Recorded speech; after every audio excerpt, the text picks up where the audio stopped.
I guess that's what I wanted to talk to you today about. You mentioned people, diversity, and inclusion. Mhm. And I think and the effect of modernizing today with technology and digital services Yeah. on top of all the other challenges we have. And you did mention that for the first time, or I've heard you mention that there can be about 4 to 5 generations in an organization, similar to you're one generation, these older folks were another generation, and everything in between. But to get us started, how should, in that case, leaders create that empathy and awareness? How did you start with that? Maybe that's where we should start.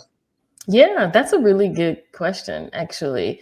And the way that I started, and I talk about this in my book, kind of probably the first chapter, or at least the first Yeah. section, is all about understanding generational difference. I think that's really the first step. We've got to understand the differences that exist amongst us and why those differences Yeah. exist, because the context is critical. I mean, if you Yeah. just think about it, which oftentimes we don't, we Yeah. just encounter the difference, and it creates the frustration, and we feel validated in our frustration and the way that we view other people. But if we just sit back and consider the context within which they grew up, right? The things that they had access to or didn't have access to, Yeah.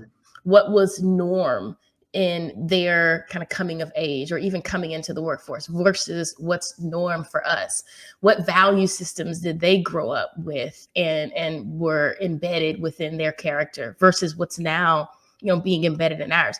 And so if we have those moments of intentional awareness created by an organization to really give us this learning, this education, this understanding around what generations are, how they come to be, and why the differences exist amongst us, I think that's the first step. And so a lot of organizations are indeed making that investment by way of folks like me, right, to provide that training and that Yeah. awareness around why these differences exist. So I think starting with the understanding is critical. And then I think as a leader, it's important to really make sure that you're leveraging the generational differences that exist in your organization. Yes. So it's Yes. one thing for them to exist, that's diversity, but it's a completely different thing for them to actually be leveraged and utilized and engaged, right, to generate organizational outcomes. That's inclusion.